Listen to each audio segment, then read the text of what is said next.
हाय। सो आज हम देखेंगे कि question answering bot Chroma DB और लैंगचैन के साथ कैसे बनाते हैं। यहाँ पे हम ओपन एआई के लार्ज लैंग्वेज मॉडल्स यूज़ करेंगे, ठीक है। तो this is the basic architecture you can see in the first slide. यहाँ पे हम क्या कर रहे हैं कि रिट्राइवल इंटरफेस जो कि एक लैंगचैन फ्रेमवर्क का पार्ट है, वो यूज़ करेंगे, जो कि डॉक्यूमेंट में से रिलेवेंट डॉक्यूमेंट जो कि क्वेरी के साथ सिमिलैरिटी रखते हैं उसको फेच करेगा, और वो क्वेरी और जो फेच किया हुआ relevant document retrieval interface LLM की तरफ पास करेगा, और LLM based on those retrieved documents user के साथ कम्युनिकेशन करेगा। ओके। सो इसको थोड़ा सा डीप में देखेंगे तो ये आर्किटेक्चर इस टाइप का रहेगा। अ, यही हम प्रोग्राम में इम्प्लीमेंट करेंगे। जैसे कि आप देख सकते हैं यहाँ पे इनिशियली हम क्या करेंगे, लैंगचैन फ्रेमवर्क में डॉक्यूमेंट लोड करने के बहुत सारे ऑप्शंस दिए गए, वहाँ से हम डॉक्यूमेंट लोड करेंगे, और उसको बाद में टेक्स्ट डॉक्यूमेंट रहेगा, जो भी फॉर्मेट में आपका डॉक्यूमेंट रहेगा उसको हम कुछ पार्ट्स में डिवाइड करेंगे। Instead of entire book we will divide that into the small parts. वो पेजेस भी हो सकती है और नंबर ऑफ वर्ड्स भी हो सकते हैं, 1000 word, 2000 word, that is hyper parameter. तो वो उन डॉक्यूमेंट्स को स्मॉल पार्ट्स में डिवाइड करने के बाद हम उनके इम्बेडिंग्स क्रिएट करेंगे। इम्बेडिंग्स इन द सेंस ऑफ कि हम मॉडल को जो इनपुट देते हैं, जैसे कि हम एनएलपी में एनएलपी मॉडल्स को जो इनपुट रहता है वो टेक्स्ट इनपुट रहता है, लेकिन उनको NLP models can not understand the text. So model numbers को ही अंडरस्टैंड कर सकते हैं, तो उसके लिए हमें डॉक्यूमेंट्स को इम्बेडिंग्स में कन्वर्ट करना पड़ता है। जैसे कि there are various method to convert text into the vectors. We will discuss about that in upcoming slides. तो वो जो वेक्टर्स क्रिएट करेंगे हम टेक्स्ट डॉक्यूमेंट के, उनको हम एक वेक्टर स्टोर, जो कि जिस काइंड ऑफ वेक्टर्स को स्टोर करने के लिए एक डेटाबेस रहता है उसको वेक्टर स्टोर कर दे, तो यहाँ हम क्रोमा डीबी यूज़ करने जा रहे हैं जो कि ओपन सोर्स है। और इस क्रोमा डीबी का एक्सेस हम रिट्रीवल इंटरफेस को देता है, जो क्या करता है, यूजर के क्वेरी के सिमिलर डॉक्यूमेंट्स को फेच करता है, और both query and retrieved document को ये रिट्रीवल इंटरफेस एलएलएम को पास करेगा, and based on this retrieved documents LLM खुद की लैंग्वेज में यूजर से based on retrieved document interact करेगा। ओके। तो ये बेसिक इंफ्रास्ट्रक्चर है, बेस्ड ऑन दिस इंस्ट्रा आर्किटेक्चर हम प्रोग्राम बनाएंगे, ठीक है। तो अभी हम चलते हैं डायरेक्टली प्रोग्राम के साथ पास। तो ये हमारा प्रोग्राम है। एक्चुअली मैंने ये पहले बना के रखा था। Let me import documents here. तो मैं एक फोल्डर तैयार करता हूँ यहाँ पे।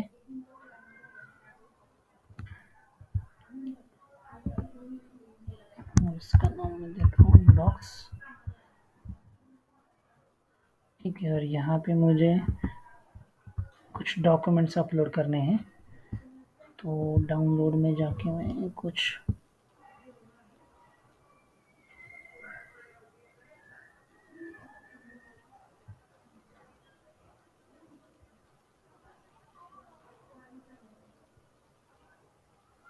एक टेक्स्ट समराइजेशन का डॉक्यूमेंट है मेरे पास। Apart from that encoder decoder का भी मेरे पास एक पेपर है।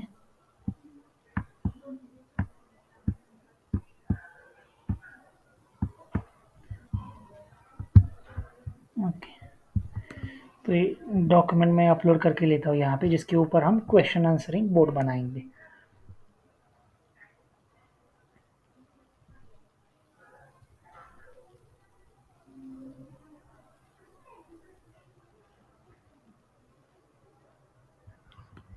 ओके। तो इस प्रोग्राम में हम सबसे पहले क्या करेंगे, हम डॉक्यूमेंट्स लोड करके लेंगे। तो अभी डॉक्यूमेंट्स मैंने यहाँ पे अपलोड किए हैं, उस डॉक्यूमेंट्स को हमें प्रोग्राम में लोड करना है, ठीक है।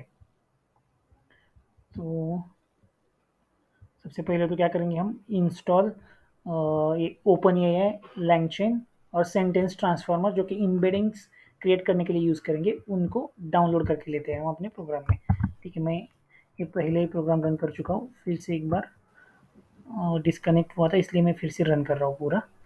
तो उसके बाद हम क्रोमा डीबी जो कि वेक्टर स्टोर है, जो हम इस प्रोग्राम में यूज़ करने वाले, उसको भी इंस्टॉल कर लेते हैं। ठीक है। तो उसके बाद हम क्या करेंगे, सबसे पहला वाला जो स्टेप था डॉक्यूमेंट्स लोड करने का, तो यहाँ पे मैं एक डायरेक्टरी लोडर जो कि लैंगचेन का एक ऑब्जेक्ट है उसको इंपोर्ट करके डॉक्यूमेंट्स लोड कर लेता हूँ मैं।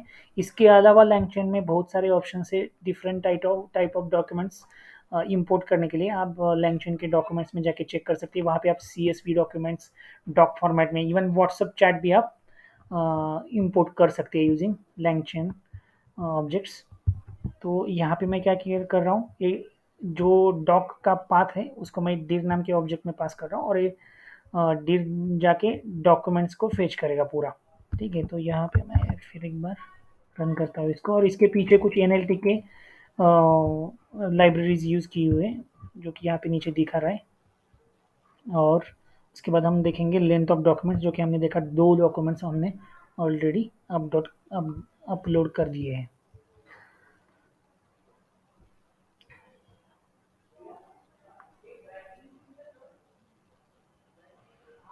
आप चेक कर सकते हैं यहाँ पे NLT की डाटा समथिंग, कुछ तो NLT के पैकेजेस पीछे यूज़ हो रहे हैं। तो फिर एक बार हम डॉक्यूमेंट्स की लेंथ देखेंगे, ये 2 ही रहेगा। ठीक है, अभी क्या करेंगे, अभी हमने डॉक्यूमेंट्स तो लोड कर लिए, अभी इनको क्या करना है, हमें चंक्स में डिवाइड करना है। चंक्स कहें और पेजेस कहें, तो स्मॉल पार्ट्स में हमें इस डॉक्यूमेंट्स को डिवाइड करना है। अभी हमने यहाँ पे 2 डॉक्यूमेंट अपलोड किए थे, तो अभी क्या कर रहे हैं, हम यहाँ पे recursive character text splitter use कर रहे हैं।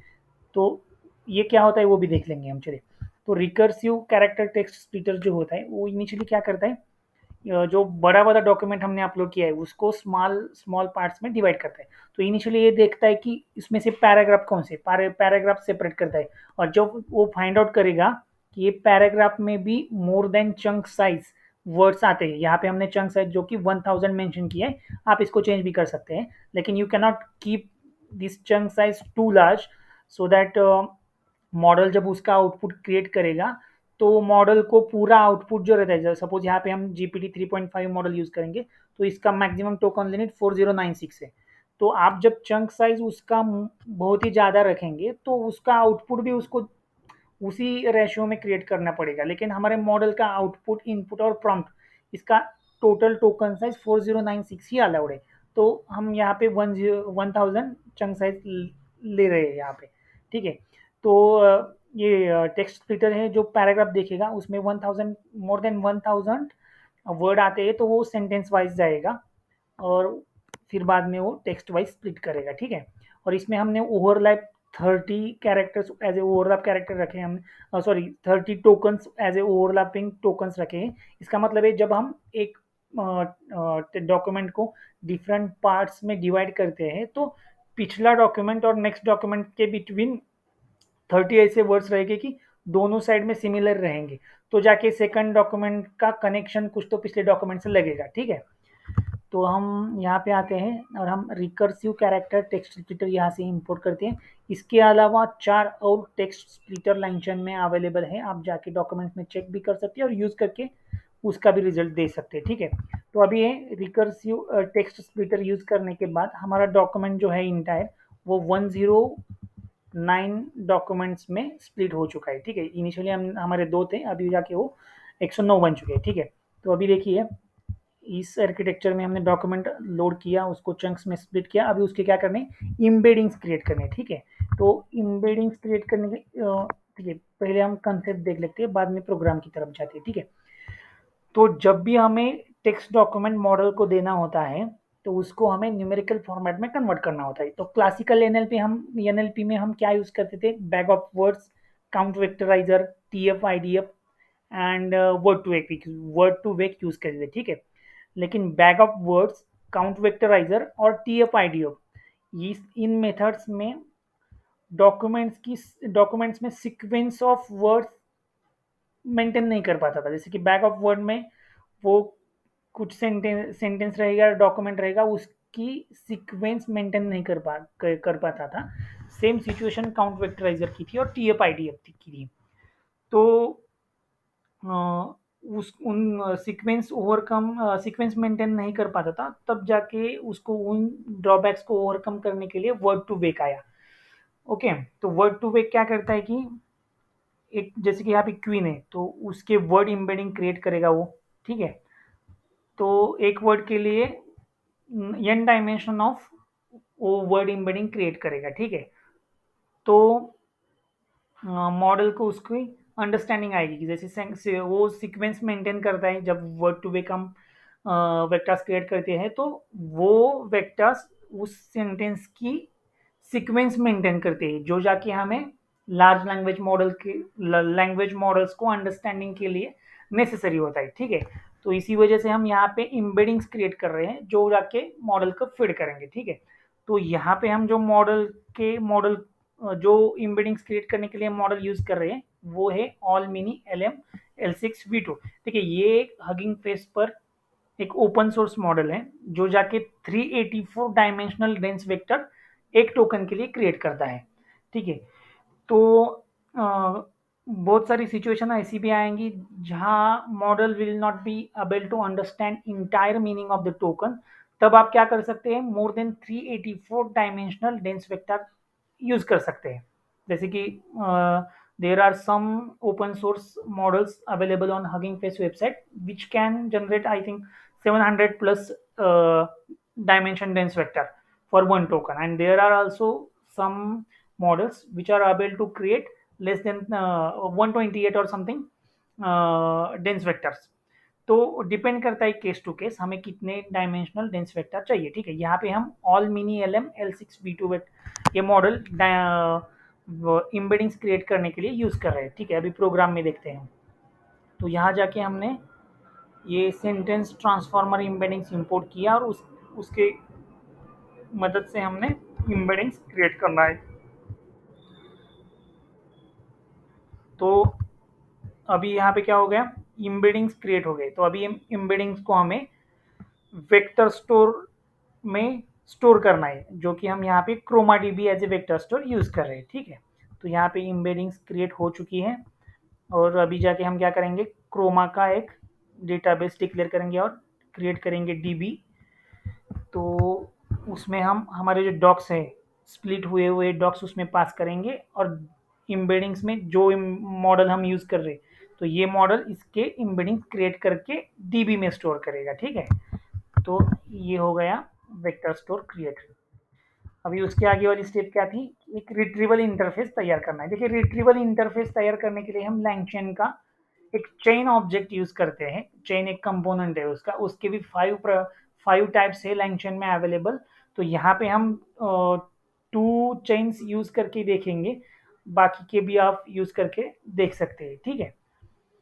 तो अभी ये क्वेरी पास करेंगे और एक मैचिंग यहाँ पे पहले क्या देखेंगे कि रिट्रीवल इंटरफेस सिमिलर डॉक्यूमेंट कैसे फेच करता है वेक्टर स्टोर से, वो देखेंगे पहले, ठीक है। तो यहाँ पे हम क्वेरी पास कर रहे हैं what is sequence to sequence modelling, okay. जो हमने डॉक्यूमेंट पास किया तो सीक्वेंस टू सीक्वेंस मॉडलिंग के रिलेटेड था कुछ। तो ये क्वेरी पास कर रहे हैं और मैचिंग डॉक्स ये db.similarity सर्च, ये डेटा रिट्रीवल इंटरफेस का एक यूटिलिटी है, सिमिलैरिटी सर्च। ये जाके क्या करेगा, इस क्वेरी के रिलेटेड डेटाबेस से रिलेवेंट डॉक्यूमेंट्स फेच करके लाएगा और उसको सीक्वेंस में लगाएगा। तो यहाँ पे हम पहला वाला डॉक्यूमेंट देखेंगे मैचिंग डॉक्स में। तो ये what is sequence to sequence, तो ये जाएगा उस डॉक्यूमेंट्स में, वहां से सबसे रिलेवेंट डॉक्यूमेंट फेच करके यहाँ लाएगा। तो ये कुछ तो our objective is to build a text summarizer where input is a long sequence. ये डॉक्यूमेंट से फेच कर रहा है और डॉक्यूमेंट का नाम भी यहाँ पे दे रहा है वो, यहाँ से मैंने फेच करके लाया हूँ, ठीक है। तो ये यहाँ तो हम सिमिलैरिटी सर्च यूज करके रिलेवेंट डॉक्यूमेंट फेच कर रहे हैं, ठीक है। तो आगे जाके हम देखेंगे कि उनका रिलेवेंस स्कोर कितना है डॉक्यूमेंट का। तो उसमें से पहले 2 डॉक्यूमेंट देखेंगे, एक का स्कोर 0.64 आ रहा है यानी कि 64%, और ये वाला दिखा रहा है 95% सिमिलर है क्वेरी के साथ, ठीक है। तो यहाँ तक हमने देखा कि हम अभी तक हम एलएलएम की तरफ बढ़े भी नहीं है, तो लेकिन यहाँ तक रिट्रीवल इंटरफेस यूज करके हम क्वेरी के रिलेटेड डॉक्यूमेंट फेच करना इतना हम सीख गए। तो अभी एलएलएम की तरफ जाएंगे। देखिए एलएलएम लार्ज लैंग्वेज मॉडल्स को एलएलएम कहते हैं। तो लैंग्वेज मॉडल्स क्या होते हैं कि language model has a capacity to predict the next probability distribution of the next word, okay. और जब उनके लार्ज लैंग्वेज मॉडल्स के पैरामीटर्स मोर देन 7 बिलियन होते, तब उनको हम जाके एलएलएम लार्ज लैंग्वेज मॉडल्स कहते हैं, ठीक है। तो यहाँ पे हम क्या करने वाले हैं कि उस यूजर के क्वेरी के रिलेवेंट डॉक्यूमेंट भी दे रहे हैं इसको एलएलएम को, और उनको खाली उनका नेचुरल लैंग्वेज का नॉलेज यूज करने के लिए बोल रहे हैं एलएलएम को।